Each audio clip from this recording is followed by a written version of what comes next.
This woman's name is Laura.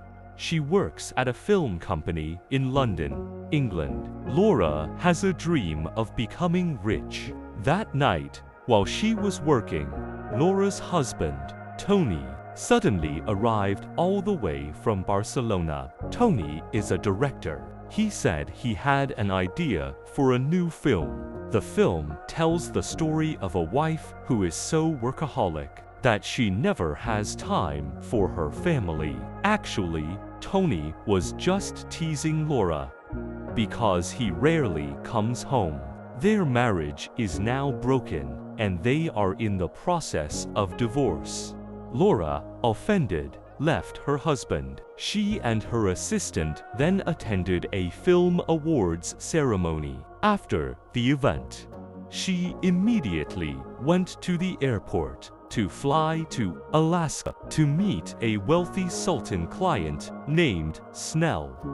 On the way, her assistant broke the news that the Pope had just died and that many other important people had also suddenly died. Hearing this, Laura was confused. Upon arriving at the airport, her assistant explained that a lawyer sent by Snell would pick her up and help with all the work contracts.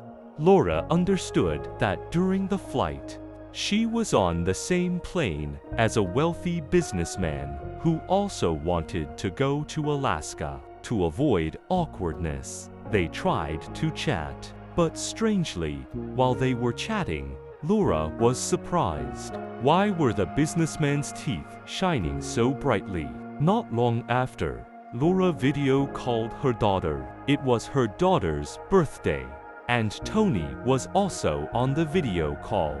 Because she was celebrating her birthday at home alone without her parents, her daughter was disappointed.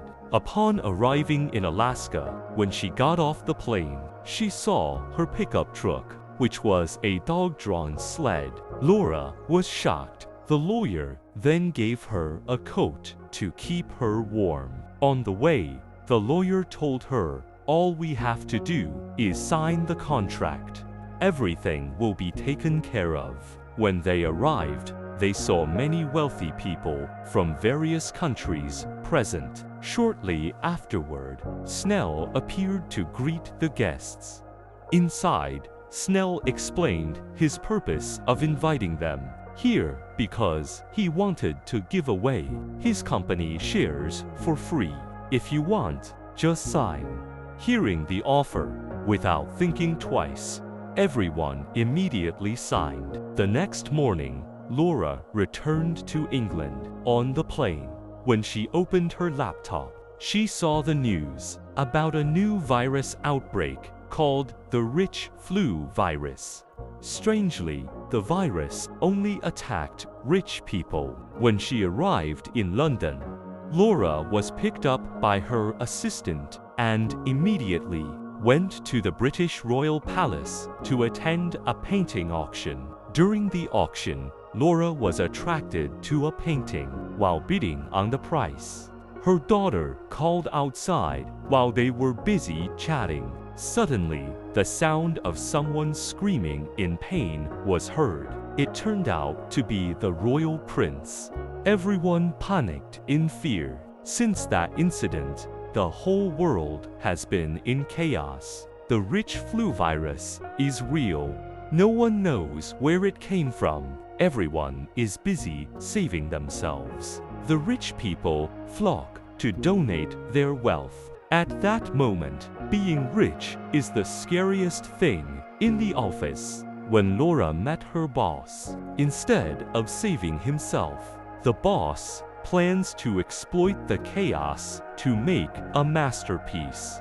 He's confident the film will be a blockbuster and will be rich. But when he smiles, Laura is shocked to see his teeth gleaming. Unbeknownst to her, he's been infected. Outside, the assistant informs Laura that the virus is now an emergency. It's highly deadly and highly contagious. Worried about her child, Laura asked her assistant to arrange a flight to Barcelona. In the car, Laura called her lawyer and told her to sell her shares in the Snell company. But the lawyer said no, because everyone was selling their shares. The stock market had closed. In fact, Laura's stock value was now rising drastically. If it wasn't stopped soon, Laura could become the richest person in the world. Hearing this, Laura was shocked. When she arrived at her apartment, Laura immediately packed her things. She put her jewelry and savings in her bag, just as she was about to leave. Suddenly, a virus extermination officer arrived to raid the premises. The officer told Laura to come with them. Laura pretended to agree and asked the officer to wait. She left her belongings behind. Laura escaped through the emergency stairs and called her assistant. The assistant said that the virus extermination officer was currently raiding and arresting wealthy people because the entire area was tightly guarded. He had already booked a helicopter to a hidden field. Along the way, the news came from the car radio that a list of the names of wealthy people from all over the world had been released to the public. Laura's name was on the list. This meant that now all the rich were fugitives and the public would hunt them down. Upon arriving at the site, Laura wasn't the only one. Many other wealthy individuals were also on board the helicopter. There were no privileges, no private vehicles. Everything was shared. Before leaving, Laura had her assistant sign a transfer of assets. She wanted her assets transferred temporarily, so it would be in her assistant's name. After the outbreak was over, Laura would retrieve her assets. Hearing this, the assistant was disappointed. He couldn't believe Laura would sacrifice him, even though she had served him for years. Seeing her assistant leave, Laura felt guilty. When she arrived in Barcelona, Laura called Tony and asked to be picked up at the park. While waiting, news arrived that Snell had been reported missing. Laura was upset because Snell had given away his company's shares for free. Laura had become wealthy and gotten into trouble. Now, Snell had run away and disappeared. Shortly afterward, Tony arrived. He said their daughter was at Laura's mother's house. "We'll go there." On the way, a police raid was underway. Seeing Laura panicking and clutching her bag, Tony became suspicious. As he searched her bag, he became angry. "Why bring so much jewelry?" Tony then told her to hide her bag. Initially, Laura remained calm during the health check, as she hadn't been infected. But when the police wanted to inspect the contents of the car, she panicked. Luckily, a truck suddenly swerved and crashed into the police car. Amid the chaos, Laura and Tony quickly escaped. In the morning, when her mother arrived home, she saw that her daughter was fine. Laura was relieved. Laura's daughter's name was Anna. Inside, Laura met her mother. The mother and daughter had a strained relationship because they were always busy working and never listened to their parents and husband's advice. Their family relationship had become strained. That night, while chatting with Tony, Laura apologized for causing so much trouble. She also told him about the contract for transferring her property. If the situation continued like this, no one would want to take her property. She would forever be rich and richer. She was confused about what to do. In the middle of the conversation, a neighbor informed her that residents were flocking here to evict Laura. Not long after, the residents arrived. even though they had explained that Laura was safe and not infected with the virus. The residents refused to know.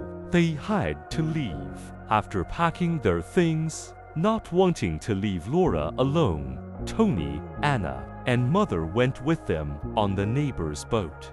On the way, they were confused about where to go. Is there anyone who will accept us? Mother then suggested that we go to Tanzania. She has acquaintances there. The mother's friend had long lived independently without money. Everything was traditional, relying solely on nature. Perhaps conditions there were still safe. Everyone agreed. The next morning, they saw many ships of wealthy people fleeing in droves, seeking refuge like they had. One night, they saw a black boy drifting on a wooden plank. After being rescued, the boy told them he had been drifting at sea for 6 days. Thank you for helping him. In the middle of their conversation, while passing through Libyan waters, they were stopped by a military ship. The border guards turned them away, saying that Libya did not accept refugees. Laura's boat was then taken to a remote island in Italy. When they reached the shore, Laura and her family were forced to jump off and swim. The boat and their belongings were taken by force. On the island, there were many refugees like them. All the rich people who had always looked down on the poor were now seen taking turns queuing for aid, fighting over basic necessities, and hoping for the mercy of others. That night, after wandering around for a long time, they finally found an empty tent to rest. But when they were about to sleep, Laura was surprised to see Tony's teeth shining. Outside, Tony explained that at his mother's house, Laura had told him about a property transfer contract to save Laura before leaving. He secretly signed the contract and then left it with a lawyer. So now, Tony is rich and Laura is poor. Why is she only now sick? Maybe because since she became rich, without realizing it, she slowly began to become arrogant. And during this refugee camp, she often looked down on others.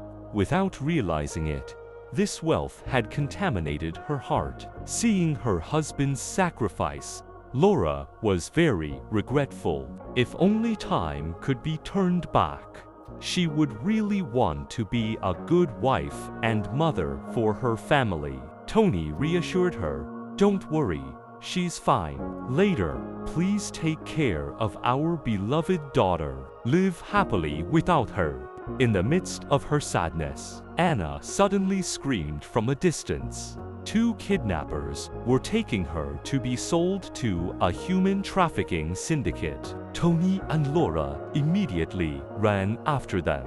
While trying to save her daughter and beat the kidnapper, Tony was stabbed. Laura, enraged, picked up a rock and hit the kidnapper repeatedly in the head until he died. As a result of the incident, Tony died. A week passed, and her mother took Laura Aya and several other refugees to a friend's place in Tanzania. Together, they built a boat from scrap materials and distributed maps to everyone.